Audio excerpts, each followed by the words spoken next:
"That's the wrong formula," whispered the janitor's daughter. "And save us $300 million contract, what the CEO did next changed everything." Before we dive into the story, drop a comment below and tell us where you're watching from. Enjoy the story. The fluorescent lights of Sterling Dynamics hummed their familiar tune as Frank Thompson pushed his cleaning cart down the marble corridors at 11:47 p.m.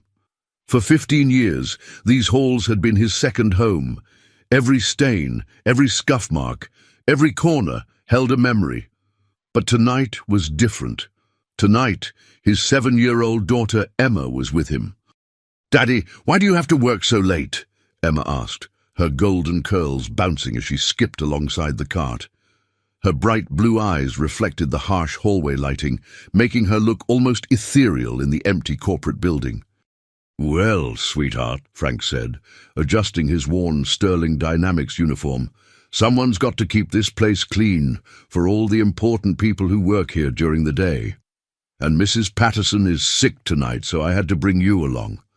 Emma nodded solemnly, as if she understood the weight of responsibility that came with keeping a multi-billion-dollar company spotless. She'd been here before. Frank's ex-wife had disappeared 3 years ago, leaving him to raise Emma alone on a janitor's salary. Sometimes when his babysitter cancelled, Emma became his tiny night shift companion. They entered the executive conference room on the 42nd floor, where CEO Richard Sterling had held his emergency board meeting earlier that day. Frank had overheard snippets of heated conversation through the thick oak doors, something about a critical formula error and a $300 million contract hanging by a thread. "Oh, look at all these papers," Emma exclaimed, climbing onto one of the leather chairs. The massive mahogany table was covered with documents, laptops and whiteboards, covered in complex mathematical equations. "Don't touch anything, Em," Frank warned, spraying glass cleaner on the floor-to-ceiling windows.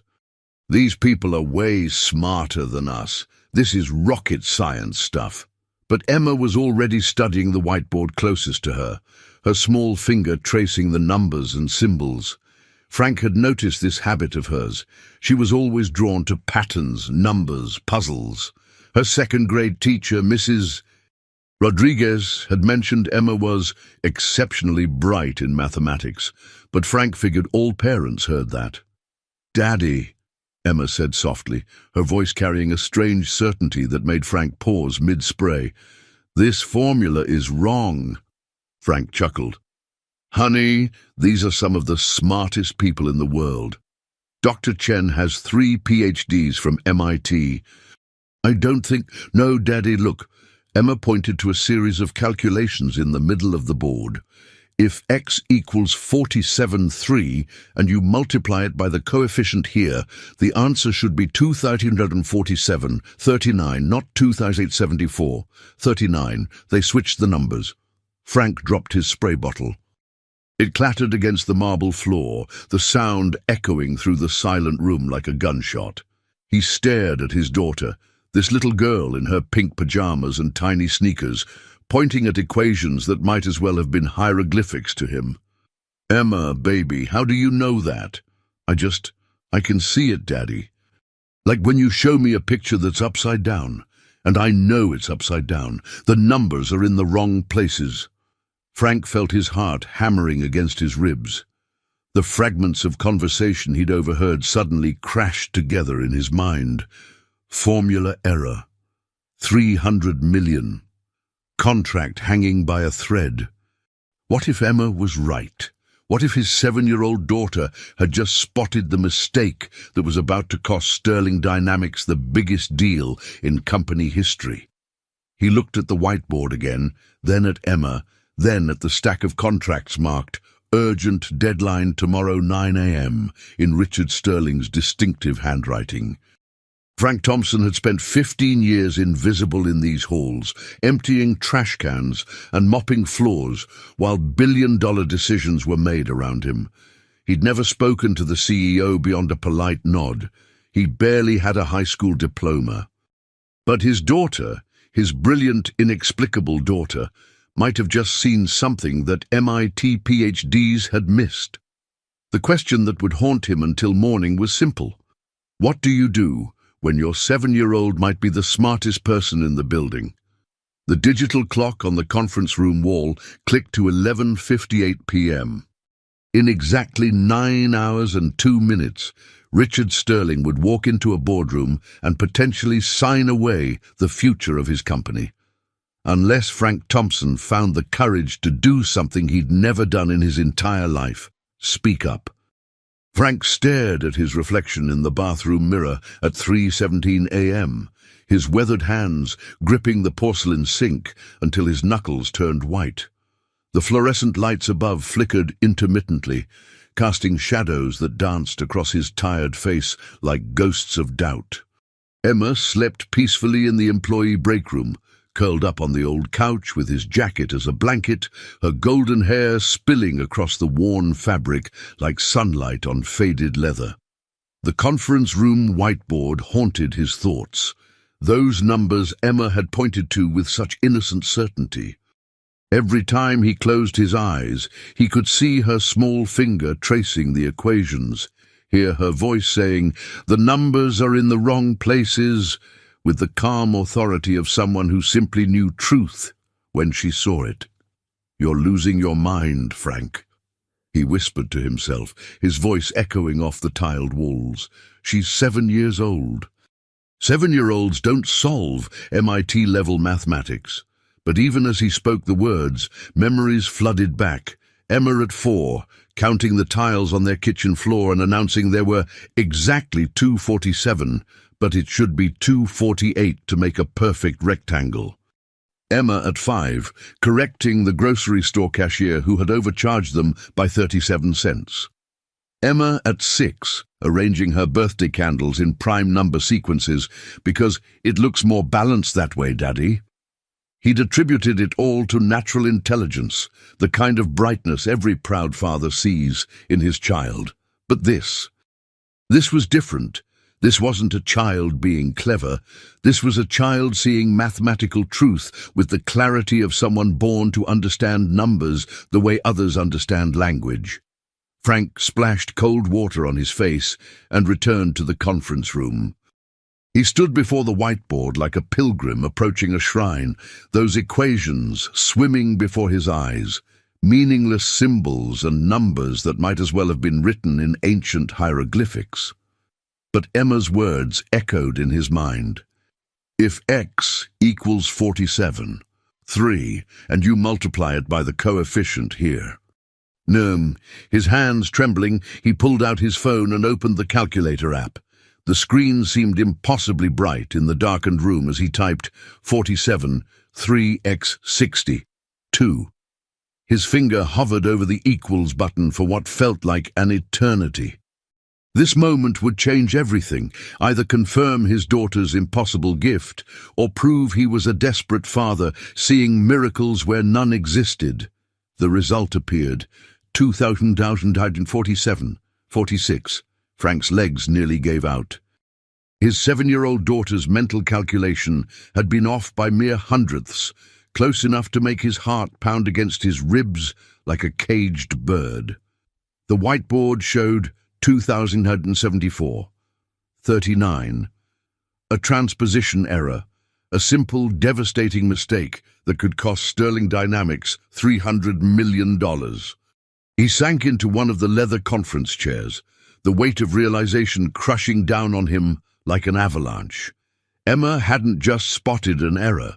She had potentially saved the company that employed him, the company that had provided their modest but steady income for 15 years.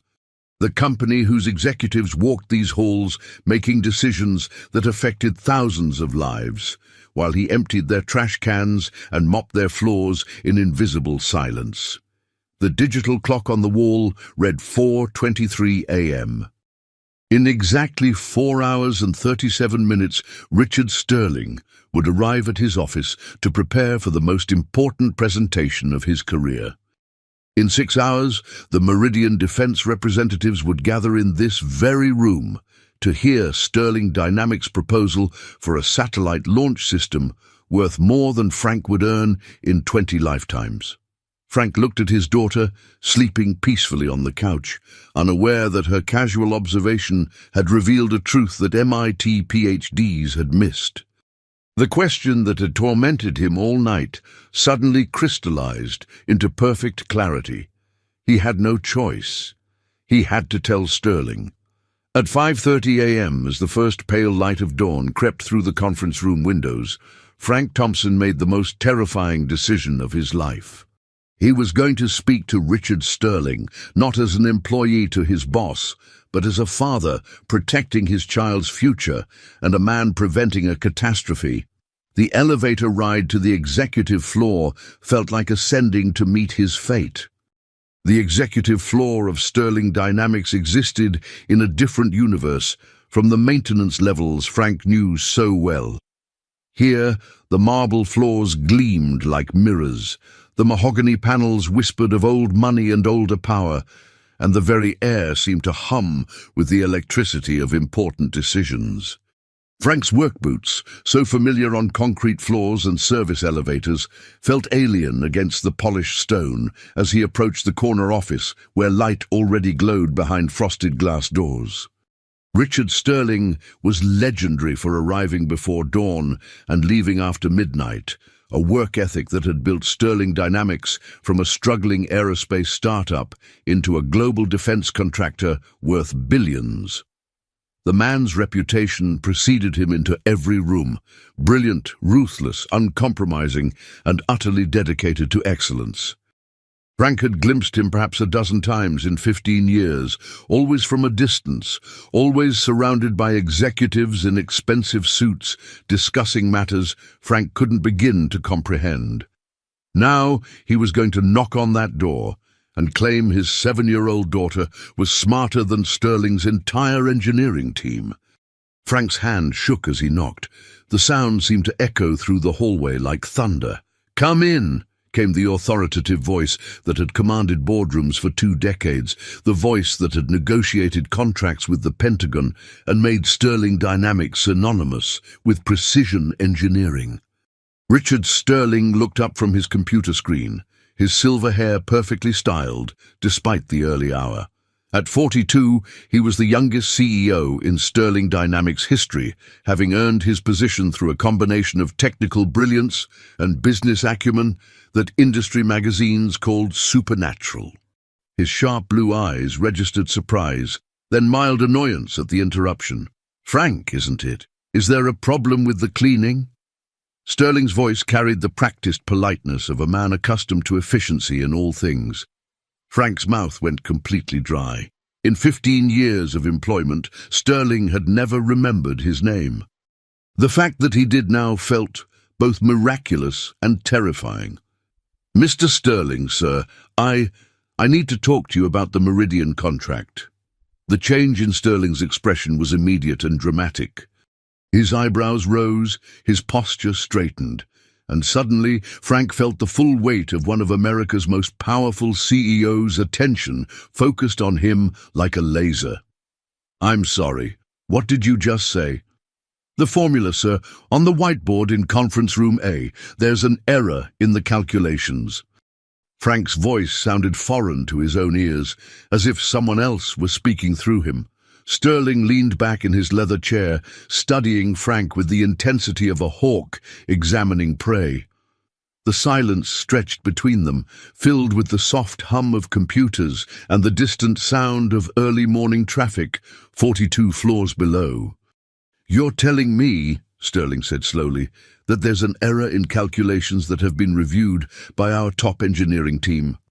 Calculations overseen by Dr. Patricia Chen, who has 3 PhDs from MIT and 15 years of aerospace experience." Frank felt sweat beading on his forehead. "Yes, sir. My daughter spotted it last night while I was cleaning." "Your daughter?"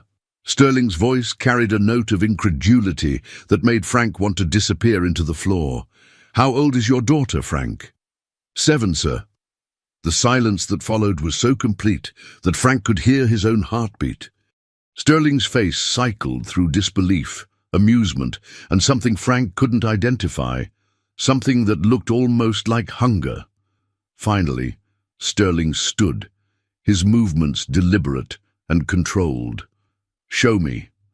They walked to conference room A in absolute silence, their footsteps echoing in the empty hallways. Frank felt like a condemned man walking to the gallows, each step bringing him closer to either vindication or professional suicide. If he was wrong, he'd be fired on the spot. If he was right, he honestly didn't know what would happen if he was right.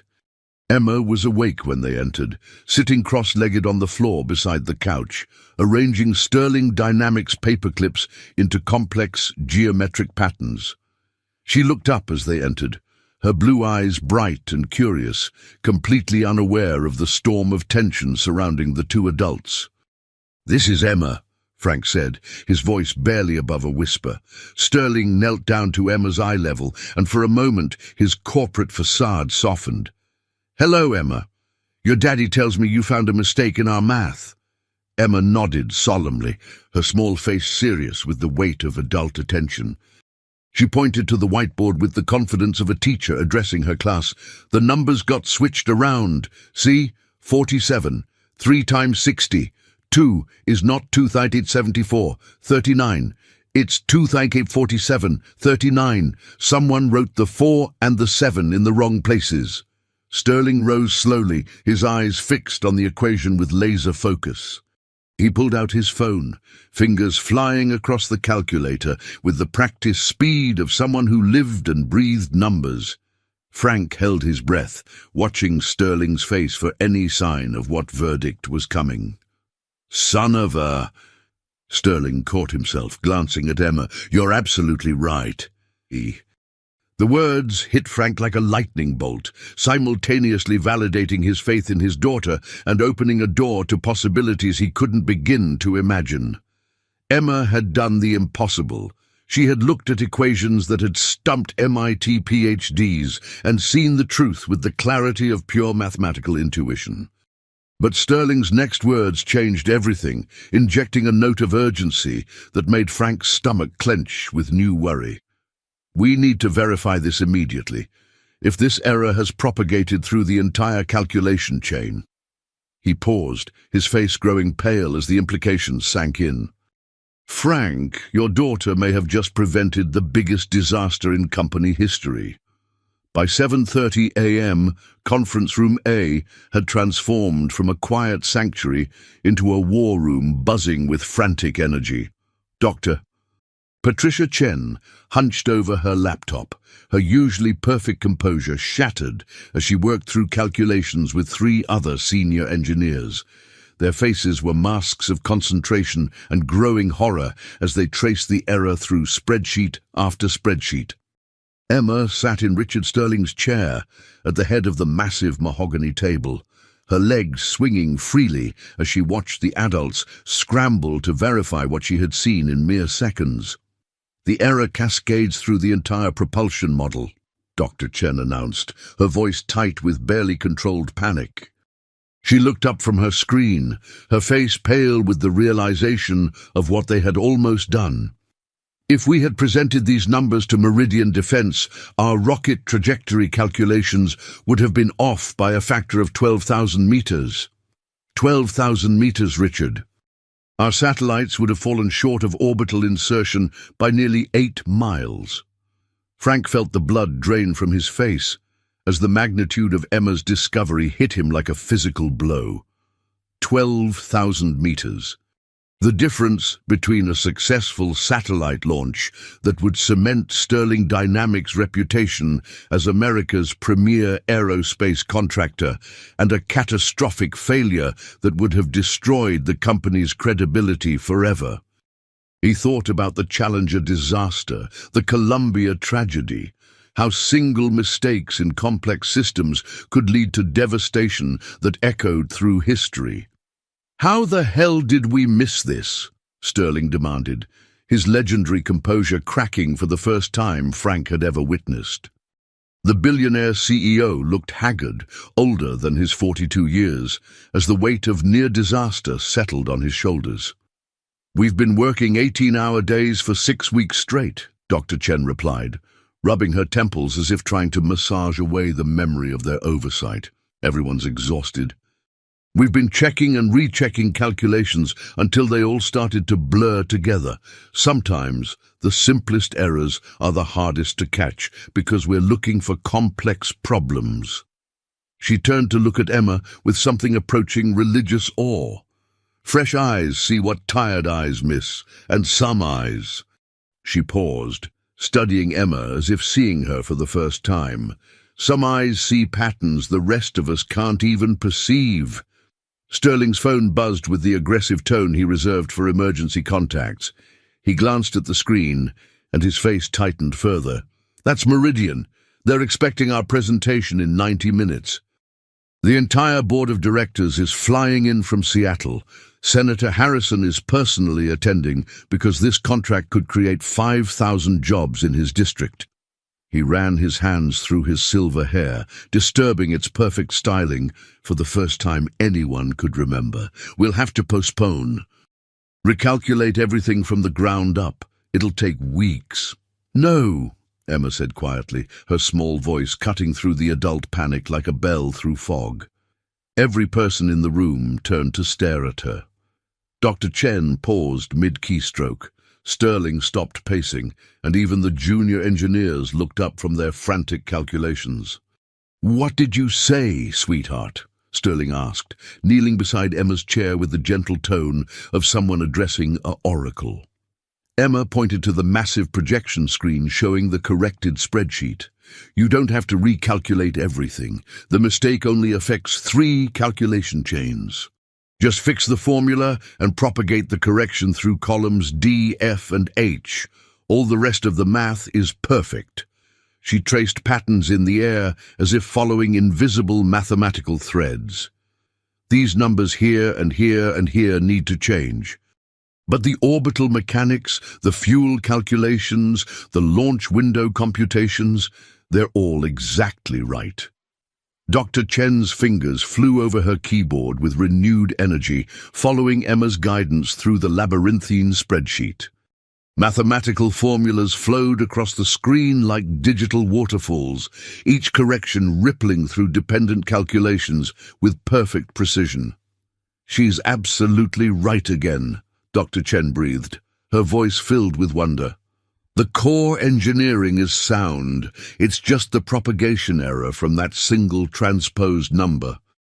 We can implement these corrections and have clean calculations in 30 minutes. Sterling sat down heavily in the chair beside Emma, staring at her with an expression Frank couldn't read. Part amazement, part something deeper and more calculating. 30 minutes to fix a mistake that would have cost us $300 million and destroyed our reputation. He shook his head slowly, like a man witnessing a miracle. "Emma, do you understand what you've done?" Emma shrugged with the casual indifference of childhood, completely unaware that she had just altered the trajectory of a multinational corporation. "I helped fix the broken math?" "You saved our company," Sterling said softly, his voice carrying a weight of gratitude and something else, something that made Frank's paternal instincts whisper warnings he couldn't yet articulate. 45 minutes later, Dr. Chen printed the corrected presentation materials. The Meridian contract would be signed that afternoon, cementing Sterling Dynamics' position as America's premier satellite launch contractor. Senator Harrison would announce 5,000 new jobs.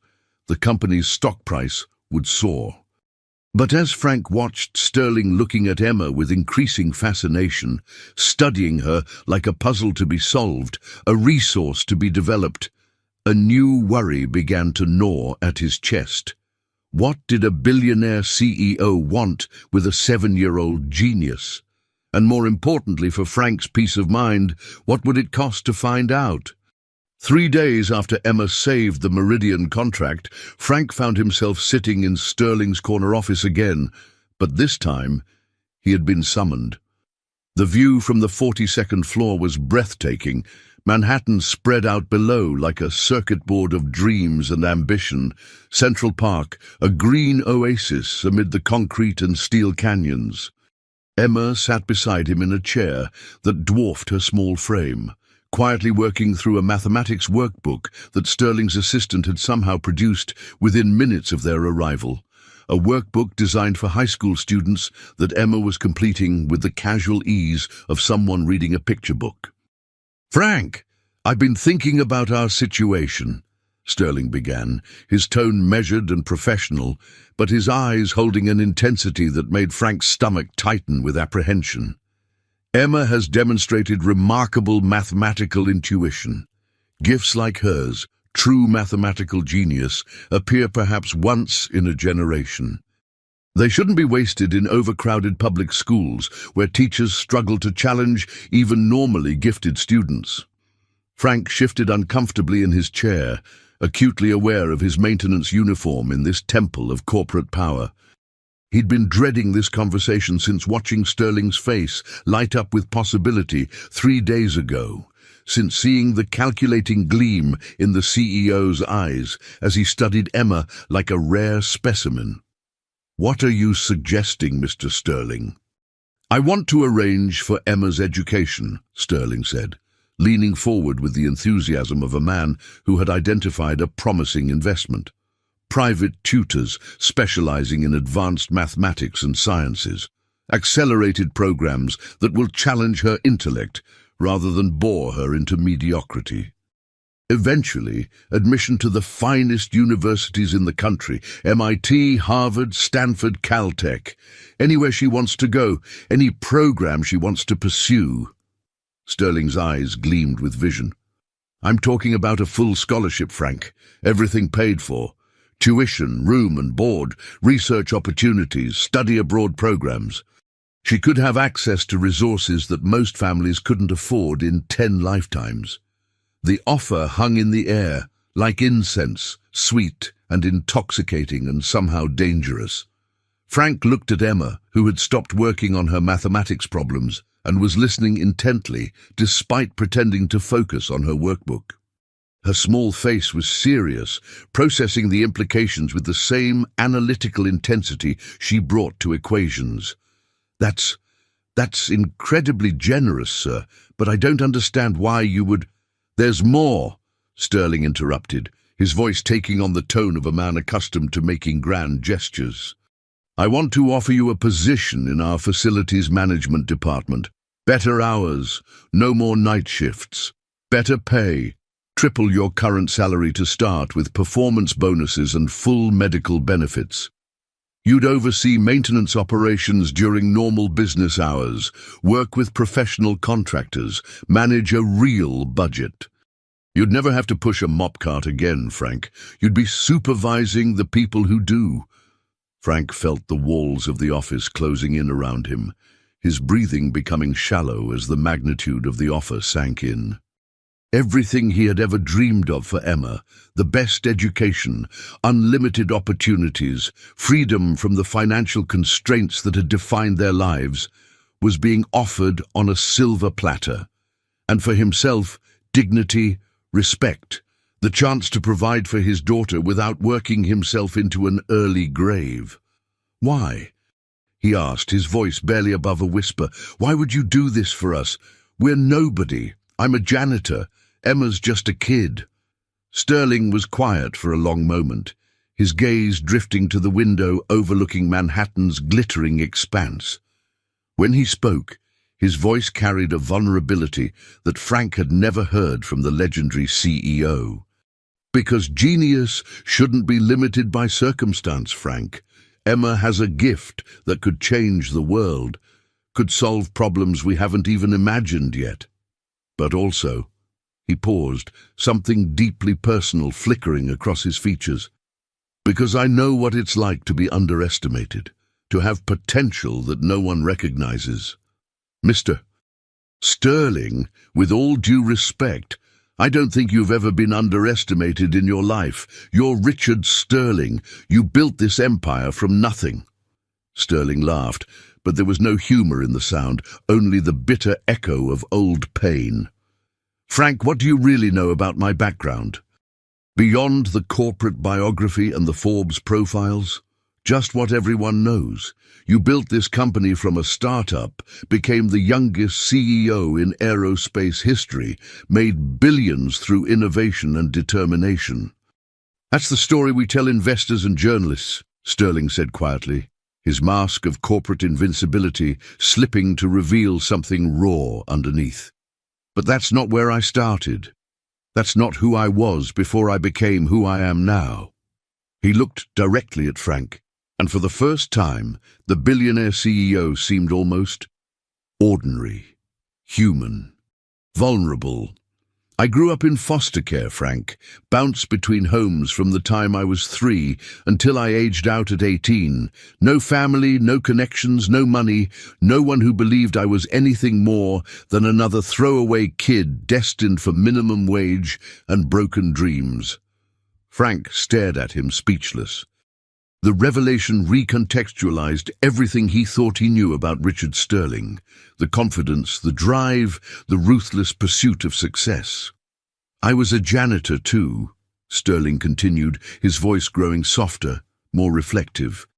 Cleaned office buildings in Boston while I put myself through community college one night class at a time.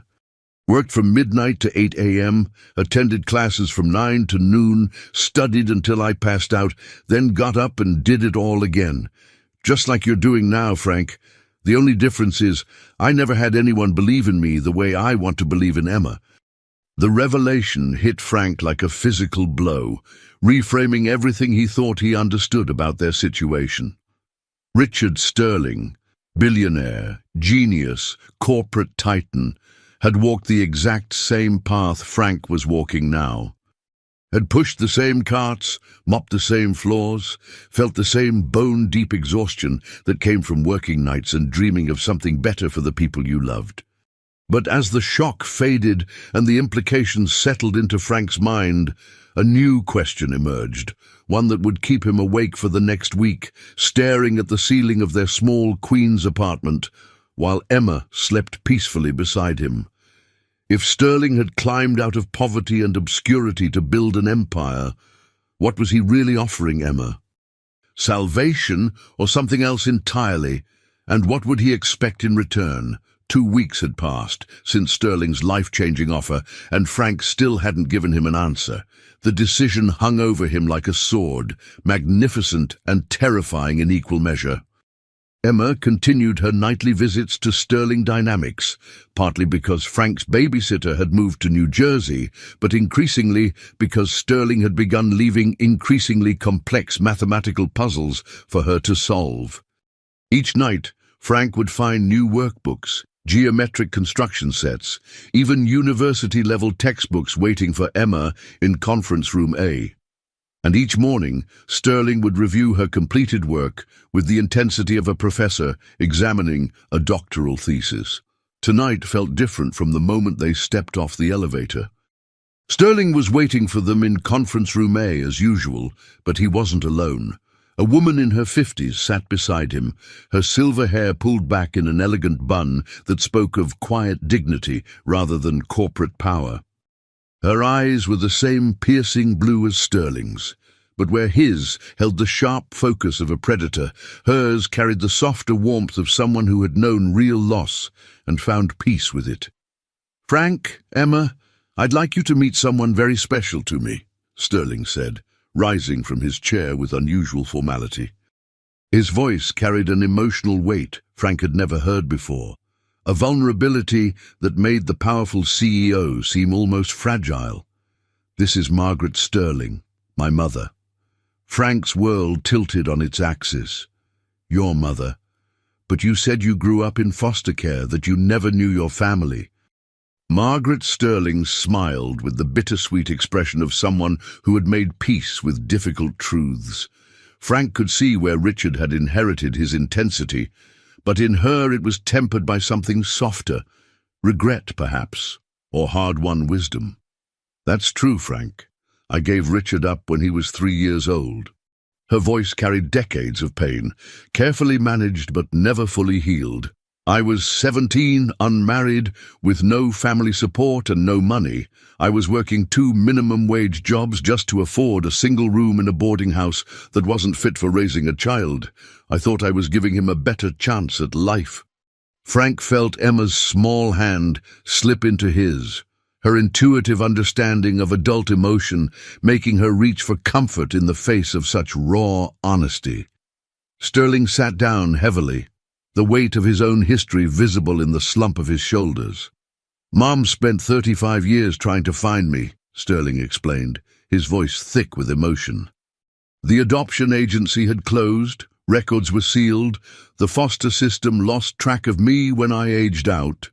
She never stopped looking, never stopped wondering if she'd made the right choice." He looked at Frank with eyes that held decades of understanding about the weight of parental decisions. "When she finally found me 3 years ago, I was already CEO of Sterling Dynamics. She'd been working as a night shift cleaner in Boston, putting herself through nursing school 1 class at a time while raising 2 other children she'd had later." The parallel to Frank's situation hung in the air like a revelation. "Just like you, she never stopped fighting for a better life, never stopped believing that education and hard work could change everything."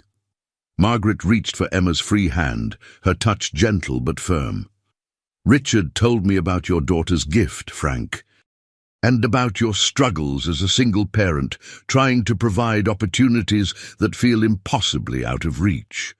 When I look at you, I see myself 35 years ago, desperate to do right by your child, terrified of making the wrong choice, carrying the weight of their entire future on your shoulders."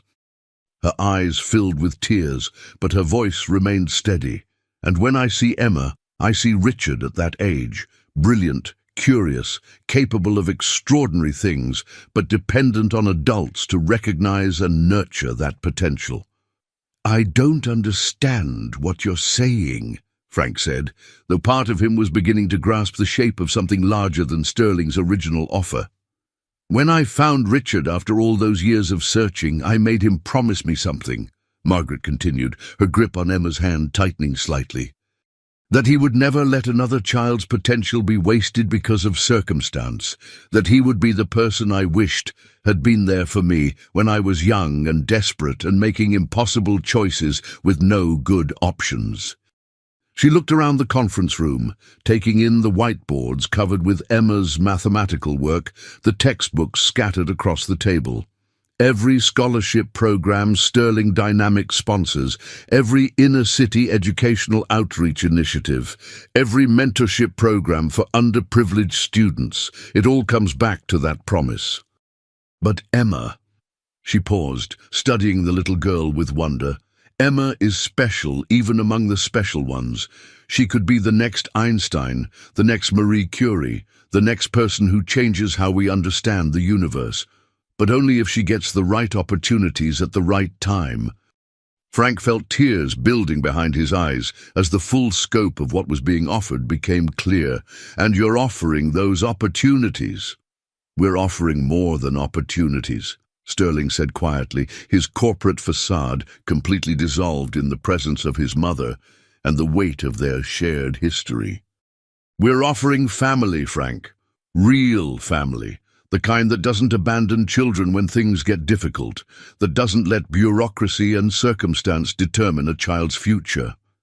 The word family hung in the air like a prayer, simultaneously wonderful and terrifying. Frank looked at Emma, who was staring at Margaret with the wonder of a child meeting a fairy godmother, her mathematical mind perhaps calculating possibilities that Frank couldn't even imagine. Then he looked at Sterling, the man who had everything, who had built an empire from nothing, who could have any life he wanted but was choosing to extend his hand to a janitor and his extraordinary daughter. "Why us?" Frank whispered, his voice breaking slightly. "Really, why us?" Sterling's answer came without hesitation, carrying the weight of absolute truth. "Because 15 years ago, you could have been me, trapped by circumstance but refusing to give up hope. And 7 years ago, Emma could have been lost forever, Just like I almost was. But she doesn't have to be, Frank. None of us have to repeat the mistakes of the past.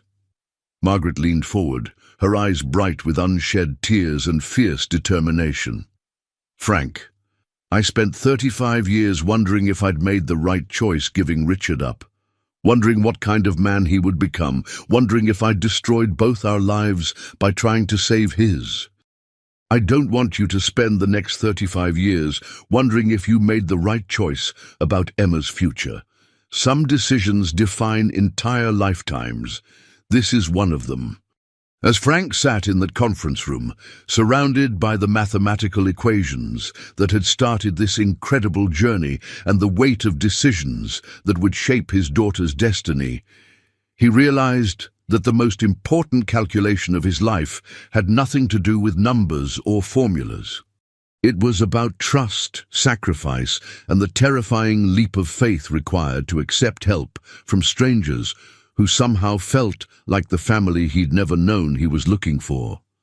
But even as his heart opened to the possibility of everything he'd ever dreamed for Emma, his instincts whispered warnings he couldn't yet articulate.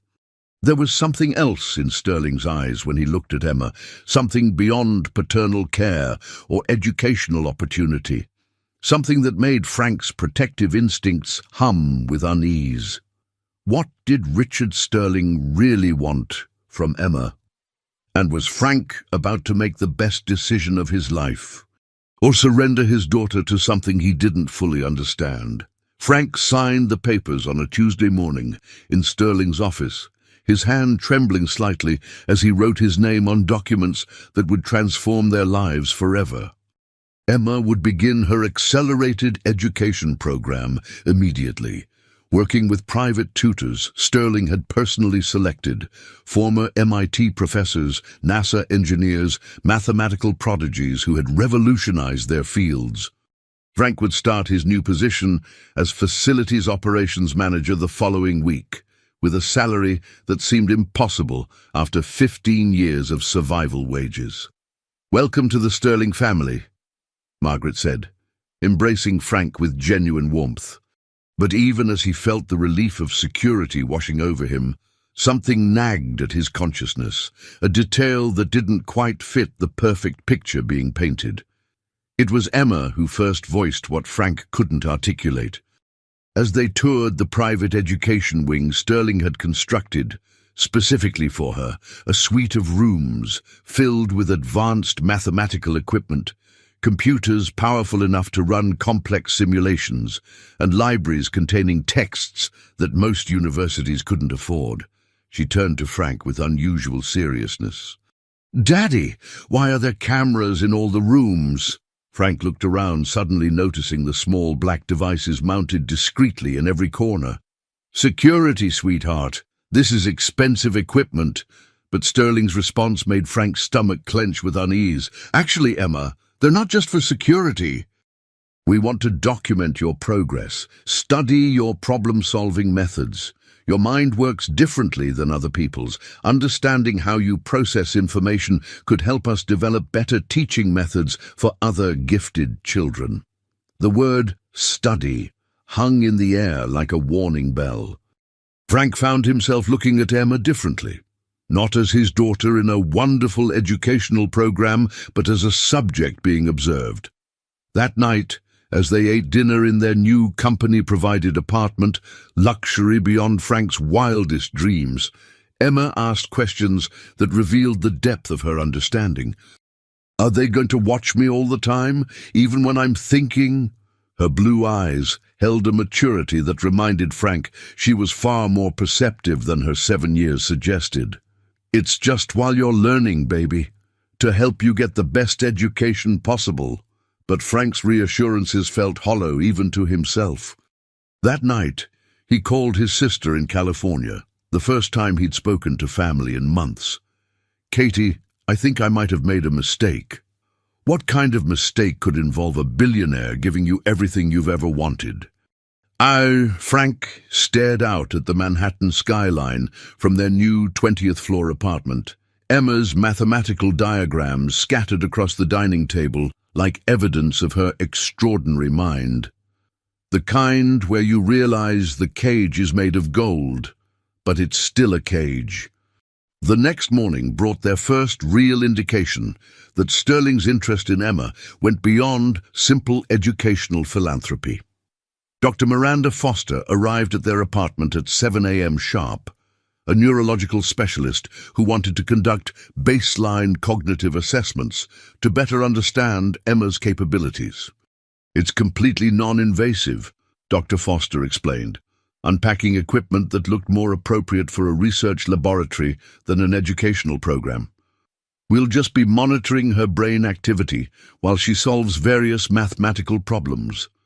This will help us tailor her education to maximize her potential." Frank watched through a one-way window as electrodes were attached to Emma's scalp, as her brain waves appeared on multiple monitors while she worked through increasingly complex equations. The 7-year-old solved problems that should have challenged graduate students, her mind processing mathematical relationships with an ease that defied explanation. But it was the conversation he overheard between Dr. Foster and Sterling that made Frank's blood run cold. "Her neural pathways are unlike anything I've documented. The mathematical processing centers show activity patterns I've never seen. If we could understand the mechanism behind her intuitive calculations, replicate it somehow."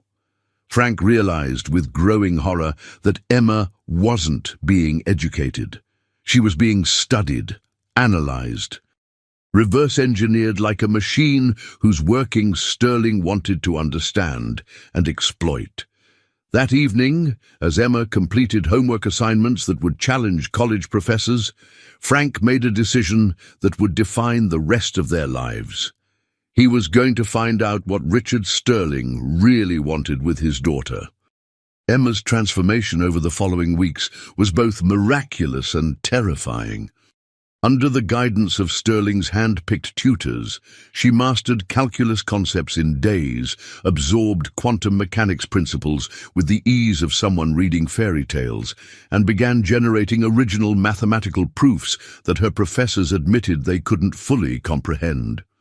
She was becoming everything Sterling had promised, a genuine prodigy whose capabilities seemed to expand exponentially with each passing day. But Frank noticed other changes too. Emma's spontaneous laughter became rarer. Her natural curiosity about everyday things, butterflies, playground games, cartoon shows, faded as her mind became increasingly focused on abstract mathematical concepts.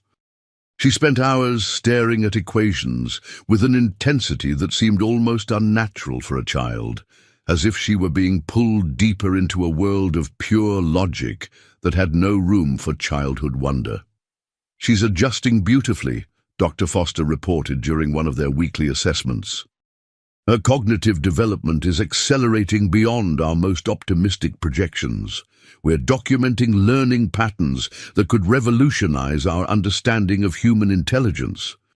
Frank watched Emma through the observation window, noting how she solved complex differential equations while her EEG readings were recorded, analyzed, and stored in Sterling's vast database. Each session lasted longer than the previous one. Each test pushed further into uncharted territory of mathematical complexity. "What happens to the data you're collecting?" Frank asked Dr. Foster. "It's being compiled into a comprehensive analysis of mathematical genius. Mr. Sterling believes understanding Emma's cognitive processes could lead to breakthroughs in artificial intelligence, educational methodology, even neurological medicine." The clinical language made Frank's skin crawl. They weren't talking about his daughter's education anymore. They were discussing her as a research subject, a source of data to be mined and analyzed. That night, Frank made a decision that felt both necessary and terrifying. He was going to access Sterling's private files.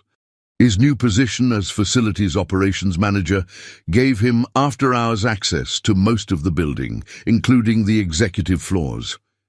If Sterling was hiding something about his intentions for Emma, Frank was going to find out what it was. At 2 a.m., Frank used his keycard to enter Sterling's office. The space felt different in the darkness, less like a CEO's workspace and more like a shrine to ambition. He moved carefully to Sterling's computer, where Emma's mathematical work was displayed on multiple monitors like some kind of digital art installation. What Frank found in Sterling's private files shattered every assumption he'd made about their benefactor's motivations. Hidden beneath layers of encrypted folders was a project designation that made his blood freeze. Project Mathematical Savant, Cognitive Replication Initiative. The documents revealed Sterling's true purpose with chilling clarity. Emma wasn't being educated, she was being reverse engineered. Every brain scan, every recorded problem-solving session, every interaction with her tutors was being fed into advanced computer algorithms designed to replicate her mathematical intuition artificially. Sterling wasn't interested in Emma's future. He was interested in Emma's mind, and once he understood how it worked, once his team of neuroscientists and AI specialists had mapped every neural pathway that gave her mathematical genius, Emma herself would become expendable. Frank's hands shook as he read deeper into the files. Sterling Dynamics had contracts with the Department of Defense worth billions of dollars, contracts that required mathematical modeling capabilities beyond anything current technology could provide. Emma's brain was the key to creating artificial intelligence systems that could revolutionize everything from missile guidance to satellite navigation. The final document in the folder was a timeline. Phase 1, Education and Assessment, completed. Phase 2, Deep Neural Mapping, currently in progress. Phase 3, Cognitive Pattern Extraction, scheduled to begin in 6 weeks. Phase 4, Subject Retirement, timeline dependent on data extraction success. Frank stared at the screen in horror. Subject retirement. They were planning to dispose of Emma once they had extracted everything they needed from her mind. He had been so desperate to give his daughter opportunities that he had essentially sold her to a monster who saw her not as a child, but as a biological computer, to be decoded and discarded. Frank realized with crystal clarity that he had approximately 6 weeks to save Emma's life. The question that would determine their survival was simple. How do you steal a child back from one of the most powerful men in America? Frank spent the next week in a state of controlled panic, maintaining the facade of grateful employee while desperately planning their escape. Every morning, he walked Emma to her tutoring sessions with a smile that felt like glass cutting his face. Every evening, he helped her with homework assignments that were actually data collection exercises designed to map the neural pathways of her mathematical genius. The worst part was watching Emma herself begin to change in ways that went beyond mere intellectual development. She had always been a bright, curious child who happened to be exceptionally good with numbers. Now, she was becoming something else, a calculating machine wrapped in the body of a 7-year-old girl. "Daddy, why do people waste time on emotions when logic is so much more efficient?" Emma asked one evening as they ate dinner in their luxurious apartment. The question came out of nowhere, delivered with the detached curiosity of someone studying an interesting but irrelevant phenomenon. Frank's fork froze halfway to his mouth. "What do you mean, sweetheart?" Dr. Foster says emotions interfere with optimal cognitive function. She showed me brain scans where emotional responses cause decreased mathematical processing speed. Emma tilted her head with an expression that reminded Frank uncomfortably of how Sterling studied problems. "I've been practicing suppressing emotional reactions to improve my calculation accuracy. It's working very well." Madam, the casual way Emma discussed suppressing her own emotions as if feelings were unnecessary software slowing down her mental computer made Frank's heart break. Sterling wasn't just stealing Emma's mathematical abilities. He was systematically destroying everything that made her human. That night, Frank made contact with someone he'd hoped never to need, Tommy Marconi, a private investigator who had helped him navigate the legal system during his divorce. Tommy specialized in cases involving corporate malfeasance and had a reputation for finding evidence that powerful people preferred to keep hidden. "Jesus, Frank, you're talking about Richard Sterling," Tommy said, when Frank outlined the situation during a clandestine meeting in a Queens diner. "The man has more lawyers than the Pentagon. If even half of what you're telling me is true, you're not just risking your job, you're risking your life. They're going to kill my daughter, Tommy. Maybe not directly, but they're destroying who she is, turning her into some kind of human computer, and when they're done extracting what they want from her brain." Frank's voice broke. "The files I saw talked about subject retirement. I know what that means." Tommy studied Frank across the chipped Formica table, evaluating his desperation and finding it genuine. "Okay, but we're going to need evidence that would hold up in court, and we're going to need it fast. How much access do you have to Sterling's files?" "Enough, but if I get caught..." "If you get caught, Emma loses the only person fighting for her, so don't get caught." Over the next 3 days, Frank systematically copied every file related to Project Mathematical Savant. The deeper he dug into Sterling's private servers, the more horrifying the scope of the operation became. Emma wasn't Sterling's first attempt at cognitive replication. There had been others. Children identified for exceptional abilities in various fields, brought into similar educational programs, studied until their usefulness was exhausted. The fate of previous subjects was documented with clinical detachment. Some had been institutionalized when the psychological pressure of constant analysis broke their minds. Others had simply disappeared, their families relocated with generous financial settlements and strict non-disclosure agreements. None had been heard from again. But Emma was different. Emma's mathematical abilities exceeded anything Sterling had encountered before. The files showed she could potentially unlock artificial intelligence capabilities that would make Sterling Dynamics the most powerful corporation in human history. The stakes were too high for Sterling to simply discard her when the research was complete. According to the most recent project updates, Emma would be transferred to a specialized research facility in 6 weeks, an isolated laboratory in Montana, where her cognitive mapping could be completed without outside interference. Once there, she would never be allowed to leave. Frank realized that their window for escape was closing rapidly. But as he formulated increasingly desperate plans to flee with Emma, he discovered something that made his blood run cold. Sterling knew that Frank had been accessing the classified files. Security logs showed every keystroke, every document accessed, every moment Frank had spent uncovering the truth. Sterling had been letting Frank discover the truth about Project Mathematical Savant. The question that would determine their survival was why. What was Sterling's endgame? And was Frank walking directly into a trap designed to ensure he could never expose what Sterling Dynamics was really doing to gifted children? Frank arrived at work Monday morning to find Sterling waiting in his office, sitting calmly behind Frank's desk, like a king receiving a subject. The billionaire's expression was serene, almost amused, as he gestured for Frank to sit in the visitor's chair, a role reversal that made Frank's skin crawl with its obvious symbolism. "We need to talk," Sterling said simply. Frank's mouth went dry. He'd spent the weekend copying the final batch of classified files, documenting evidence of Sterling's crimes against children that stretched back over a decade.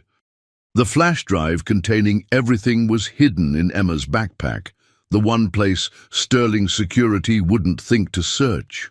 "About what, sir?" Sterling smiled with the patient tolerance of someone explaining simple concepts to a child. "About your unauthorized access to classified corporate files. About your meeting with Tommy Marconi at the Moonlight Diner on Friday night.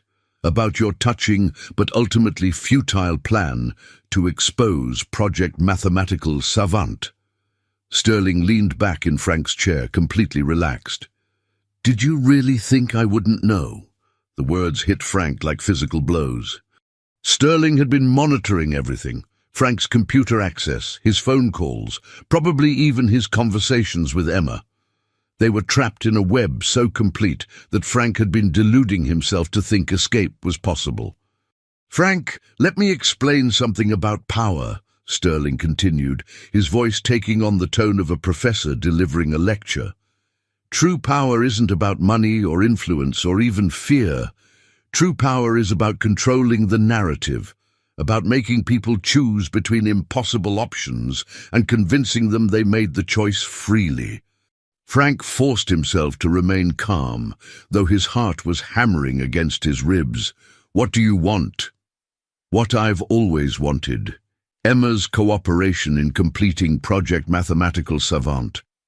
But I've realized that forcing her cooperation would be inefficient. Traumatized subjects don't perform optimally, so I'm offering you a choice." Sterling pulled a tablet from his briefcase and placed it on the desk between them.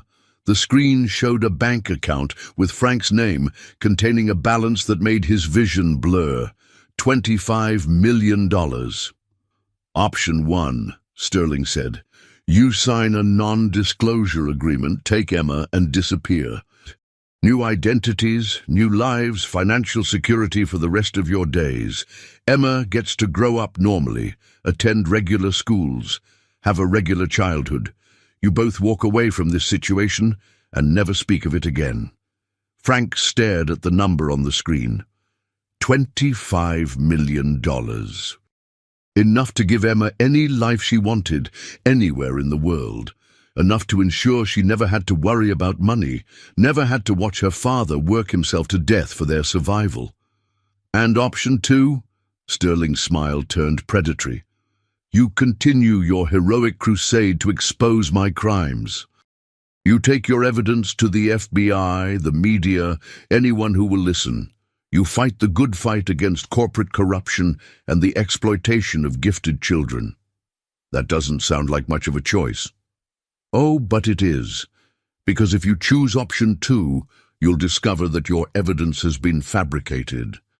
Computer logs will show that you created the Project Mathematical Savant files yourself, a disgruntled employee attempting to extort money from his generous benefactor. Your claims will be dismissed as the desperate lies of a man facing embezzlement charges. Sterling leaned forward, his blue eyes holding the cold intensity of a predator closing in for the kill. "More importantly, Emma will be taken into protective custody while the charges against you are investigated. She'll be placed in a specialized facility for her own safety. Coincidentally, the same Montana laboratory I mentioned in those files you read. By the time your case is resolved and you're acquitted of charges that will mysteriously disappear, Emma will have completed her contribution to advancing human knowledge." The trap was perfect in its simplicity. Fight and lose everything while Sterling still got what he wanted. Surrender and save Emma, but allow Sterling to continue destroying other children. "You're asking me to let you get away with murder. I'm asking you to prioritize your daughter's welfare over abstract moral principles. Isn't that what good fathers do?" Sterling stood, smoothing his perfectly tailored suit. "You have 24 hours to decide, Frank. Choose wisely. Emma's future depends on it." As Sterling walked toward the door, he paused for one final comment that made Frank's blood freeze. "Oh, and Frank!" Emma's brain scans show that her mathematical abilities are beginning to plateau. We estimate she'll reach peak cognitive development within the next few weeks. After that, her usefulness to the project will be limited. Frank realized with growing horror that Sterling wasn't offering him a choice at all. Emma was going to be transferred to Montana regardless of what Frank decided. The only question was whether Frank would be alive to know what happened to her. The devil's bargain was simpler than Sterling had made it sound. Take the money and run, knowing Emma would disappear forever within weeks.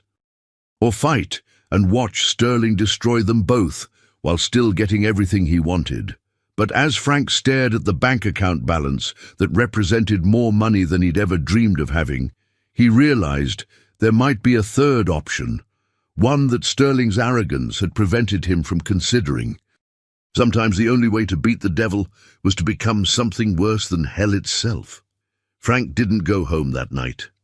Instead, he drove to the one place in New York where he could think clearly, the cemetery in Queens where his mother was buried.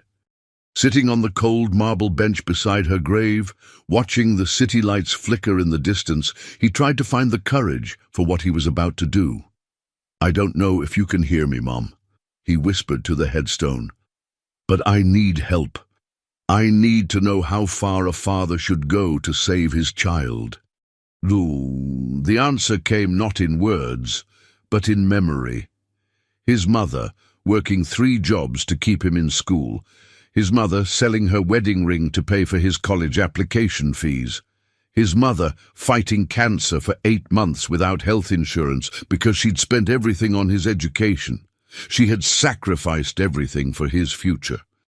Now it was his turn. At 3 a.m., Frank used his keycard to enter Sterling Dynamics one last time, but instead of heading to the executive floors, he went to the building's mechanical systems, the infrastructure he knew better than anyone else in the building. For 15 years, he had maintained these systems, learned every pipe, every wire, every fail-safe that kept the massive corporate tower functioning. Frank wasn't going to expose Sterling's crimes. He wasn't going to take the money and run. He was going to do something that would ensure Sterling could never hurt another child again. He was going to destroy Sterling Dynamics from the inside. The plan was elegantly simple. Sterling Dynamics' most valuable asset wasn't money or equipment. It was data. Decades of research, government contracts, proprietary algorithms, financial records, and most importantly, all the evidence of Sterling's crimes against children. Everything was stored in the building's central server farm, protected by state-of-the-art security systems, but vulnerable to someone with Frank's knowledge of the building's infrastructure. Working with the methodical precision of someone who had nothing left to lose, Frank systematically disabled the server room's fire suppression systems, rerouted the electrical feeds to create an overload condition, and compromised the backup cooling systems. When the servers overheated in approximately 6 hours, they would trigger a cascade failure that would destroy every piece of data Sterling Dynamics had accumulated over 20 years. But Frank's real masterpiece was the timing. The catastrophic system failure would occur at exactly 9 a.m. during Sterling's weekly board meeting, when every executive and department head would be gathered in the main conference room. The building's fire safety systems would trigger an immediate evacuation, but the server destruction would be complete before anyone realized what was happening. Sterling would lose everything: his company, his research, his evidence against Frank, and most importantly, all records of Project Mathematical Savant and the children who had been destroyed by it. With his sabotage complete, Frank drove to Emma's school. It was 6 a.m., still dark, the building empty except for security guards who knew him from his Sterling Dynamics credentials. He found Emma in the special tutoring room, where she often spent early morning hours working on advanced mathematics, her small figure hunched over equations that would challenge NASA engineers. "Daddy?" Emma looked up, surprised. "What are you doing here?" Frank knelt beside her chair, taking her small hands in his. "Emma, we're going on a trip, right now. But I have my neural mapping session with Dr. Foster at 8. And my quantum mechanics tutorial at 10. No more sessions, baby, no more tests. We're going home." Emma's eyes, those brilliant blue eyes that saw mathematical truths other minds couldn't perceive, studied Frank with the analytical intensity that had made her so valuable to Sterling. "Something's wrong. Your heart rate is elevated, you're sweating despite the cool temperature, and your voice has the stress patterns you had when Mommy left." No, the clinical way Emma analyzed his emotional state made Frank's heart break. Sterling had turned his intuitive, empathetic daughter into a calculating machine that processed human feelings like mathematical equations. "Yes, something's wrong," Frank said softly. "But Daddy's going to fix it. Are you ready for an adventure?" Emma nodded, though Frank could see her struggling with the disruption to her carefully scheduled routine. Sterling's conditioning ran deep, but underneath the programmed responses, Frank's little girl was still there. They drove toward the airport as the sun rose over Manhattan, Frank's phone buzzing incessantly with calls from Sterling, Dr. Foster, and building security. Behind them, smoke was beginning to rise from the Sterling Dynamics Tower as the server room overheated and triggered the first wave of system failures. At 9:15 a.m., as their plane lifted off from JFK Airport, Frank received a final text message from Sterling. "You've destroyed everything, but it won't save her. I'll find you both." Frank deleted the message and turned off the phone. He looked at Emma, who was staring out the window at the receding city with an expression that seemed almost like relief. "Where are we going, Daddy?" "Somewhere safe. Somewhere they'll never find us." "And then what?" Frank smiled, the first genuine smile he'd felt in months. "Then you get to be a little girl again. Would you like that?" Emma was quiet for a long moment, processing the implications with her extraordinary mind. When she finally answered, her voice carried a hint of the wonder that Sterling had tried so hard to eliminate. "I think I'd like that very much." But as their plane climbed toward cruising altitude, Frank knew their ordeal was far from over. Sterling had lost everything, but men like him didn't accept defeat. They would be hunted for the rest of their lives by someone with unlimited resources and nothing left to lose. The question that would determine their survival was simple. How long could a janitor and his daughter stay ahead of one of the most powerful men in America? And what would Frank be willing to sacrifice to keep Emma free? 3 months later, Frank and Emma lived in a small cabin outside Missoula, Montana, surrounded by wilderness that seemed a universe away from Manhattan's glass towers. Frank had used Sterling's money, ironically transferred before the building's destruction triggered the account freeze, to create new identities for them both. Emma Thompson had become Sophie Walsh, and Frank was now Michael Walsh, a widowed writer working on a novel about corporate corruption. Emma was slowly rediscovering childhood. She still solved complex mathematics in her head, but now she also collected wildflowers, built snow forts, and laughed at silly jokes with the uninhibited joy of a 7-year-old. The calculating machine Sterling had tried to create was giving way to the curious, empathetic child Frank remembered. On a Tuesday morning that dawned crisp and clear, Frank was teaching Emma to fish in the stream behind their cabin when he noticed the black SUV parked on the dirt road. His blood froze. After 3 months of carefully constructed anonymity, Sterling had found them. "Emma, go inside the cabin and pack your backpack with your favorite things." Quickly, Emma looked toward the SUV, her mathematical mind immediately calculating probabilities and outcomes. "It's him, isn't it? Mr. Sterling?" "Yes, baby. But don't worry. Daddy has a plan."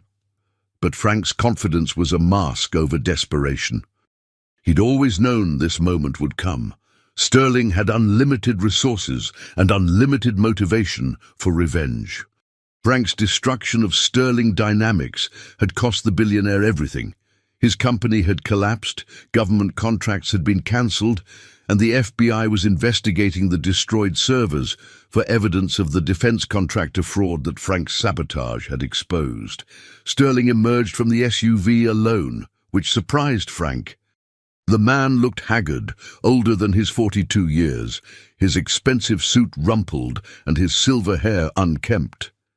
The billionaire CEO who had commanded boardrooms and intimidated senators now looked like exactly what he was, a broken man with nothing left to lose. "Hello, Frank," Sterling called across the clearing. "Or should I say Michael?" "You've led me quite a chase." Frank stepped between Sterling and the cabin, acutely aware that Emma was inside, gathering her things. "How did you find us?" "Mathematical patterns," Sterling replied with a bitter laugh. Emma's enrollment in the local school, her performance on state testing, the way she approaches problem-solving. "Genius leaves traces, Frank. Your daughter's mind is too distinctive to hide forever." "What do you want?" "What I've always wanted. Emma's cooperation in rebuilding what you destroyed." Sterling's voice carried the desperation of a man grasping at his last chance for redemption. "My company is gone. My reputation is ruined. My life's work erased. But Emma could restore everything.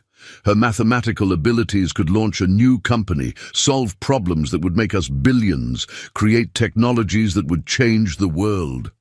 "She's not your property, Sterling. She's a little girl who deserves to have a childhood." "She's wasted on childhood," Sterling exploded, his carefully controlled facade finally cracking completely. "Do you have any idea what she could accomplish? The problems she could solve, the advances in science, technology, medicine that her mind could unlock? You're condemning humanity to mediocrity because you want to play house with a walking mathematical revolution." Frank heard the cabin door open behind him and felt Emma's small hand slip into his. She had emerged despite his instructions, drawn by the confrontation and perhaps by something deeper, an understanding that this moment would define the rest of their lives. "Mr. Sterling," Emma said, her voice carrying a clarity that made both men stop arguing and stare at her. "May I ask you a question?" "Ask." Sterling knelt down to Emma's eye level, his desperation making him grasp at any opportunity for connection. "Of course, Emma. What would you like to know?" "If you could solve any mathematical problem in the universe, but solving it meant you could never hug anyone you loved ever again, would you do it?" The question hung in the mountain air like a riddle from an ancient oracle. Sterling stared at Emma, his brilliant mind working through the implications of her seemingly simple query. That's not how mathematics works, Emma. Knowledge doesn't require sacrificing human connection, doesn't it?" Emma tilted her head with the innocent curiosity that Sterling had tried so hard to eliminate.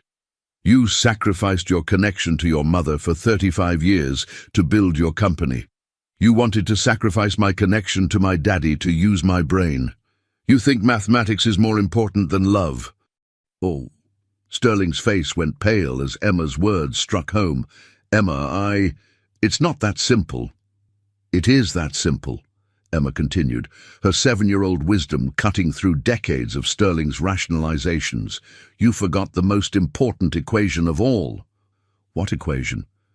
Emma smiled, the pure, joyful smile of a child who had solved a puzzle that adults couldn't see. Love plus love equals more love. It's the only math problem where adding things together makes everything bigger instead of using things up. Before Sterling could respond, another voice cut through the morning air. "She's absolutely right." Margaret Sterling emerged from behind the SUV where she had apparently been waiting. Frank's heart sank. If Sterling had brought his mother as backup, their situation had become impossibly complicated. But Margaret's next words shattered Frank's assumptions. "Richard, it's time to stop."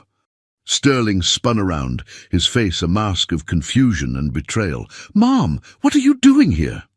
"What I should have done 35 years ago," Margaret said, her voice firm with maternal authority. "Protecting a child from someone who sees them as an object instead of a person." Frank watched in stunned silence as Margaret pulled out her phone and dialed a number. "Agent Harrison, this is Margaret Sterling. I'm calling to turn in my son for violations of federal laws regarding human experimentation and child endangerment. Yes, I have documentation. Everything." Sterling staggered backward as if physically struck.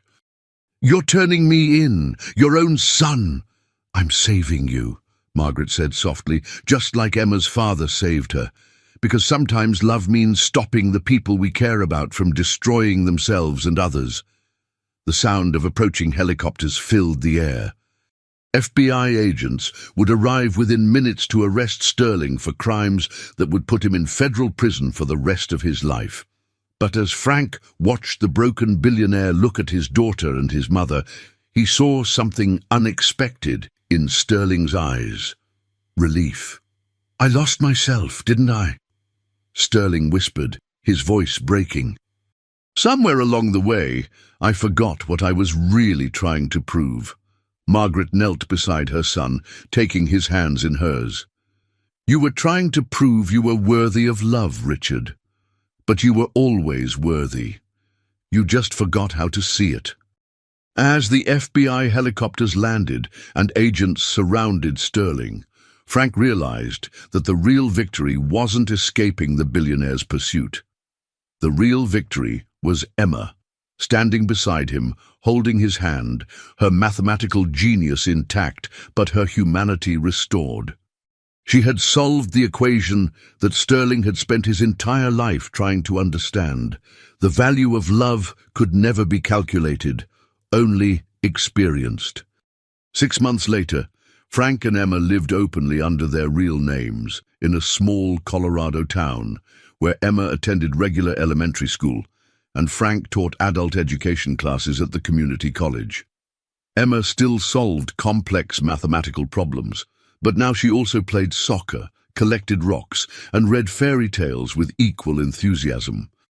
They received occasional letters from Margaret Sterling, who visited her son in federal prison every week and reported that he was slowly rediscovering the man he had been before ambition consumed his soul. On Emma's 8th birthday, as they shared cake and watched the sunset paint the Colorado mountains in brilliant oranges and purples, Emma asked Frank a question that made him smile. "Daddy, do you think love is the most important discovery in the universe?" Frank hugged his daughter close, feeling the warmth of her small body against his chest and marveling at the miracle of getting to be her father. "I think love is what makes every other discovery worth making, sweetheart." Emma nodded seriously, then grinned with the uncontainable joy of childhood. "That's what I calculated too." As father and daughter watched the stars emerge in the darkening sky, Frank realized that the greatest mathematical truth wasn't written in equations or stored in computers. It was written in the simple arithmetic of everyday miracles. One father, plus one daughter, plus unconditional love equals everything that really matters in the universe. Some problems, Frank had learned, were too beautiful to solve. They were meant to be lived.